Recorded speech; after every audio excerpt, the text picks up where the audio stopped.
ఆడది తప్పితే పొదుపు చేయడం దేవుడి వల్ల కూడా కాదంట. నిజమే కదండీ! అసలు పొదుపు విషయానికొస్తే ఆడవాళ్ళకే బాగా తెలుసనుకుంటాను నేను.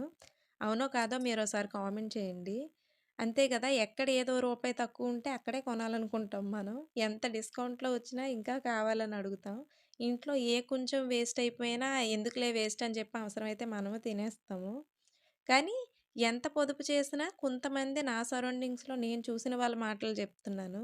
కొంతమందేంటంటే చాలా ఈజీగా అనేస్తారు. "నీకేంట్లే ఇంట్లోనే ఉంటావు కదా! తెచ్చేది నేను. అందుకే నీకు తెలియట్లేదు" అని చెప్పి ఏదో కావాలని వేస్ట్ చేసినట్టు మాట్లాడతారు.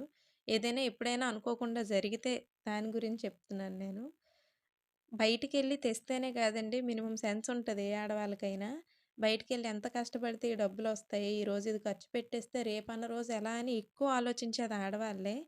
ఓ రూపాయి మిగిలితే రేపన్న రోజు బావుంటుందని చూస్తారు తప్ప, ఈరోజు ఇది ఎలా వేస్ట్ చేసేయాలని ఏ ఆడవాళ్ళు అనుకోరు.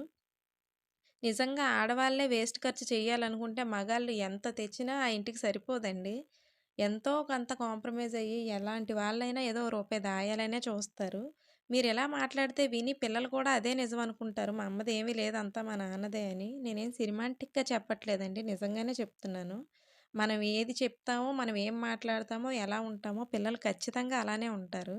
ఎందుకు ఇదంతా ఈరోజు నేను మీకెందుకు చెప్తున్నానంటే, నిన్న చపాతీలు మిగిలిపోతే పిల్లలలా ఊరికే తిననని చెప్పారని ఎగ్స్ వేసి ఇలా తయారు చేశాను. ఇది ప్రాసెస్ అంతా బావుంటే నెక్స్ట్ టైమ్ వీడియోలో మీకు అప్‌లోడ్ చేద్దాం అనుకున్నాను. చేశాను బావుంది. పిల్లలు కూడా ఇష్టంగానే తిన్నారు. నెక్స్ట్ టైమ్ ఎలా చేయాలనేది ప్రాసెస్ కూడా నేను మీకు వీడియోలో అప్‌లోడ్ చేస్తాను. అంతేనండి ఇంక ఈ వీడియో. వీడియో నచ్చితే సబ్స్క్రైబ్.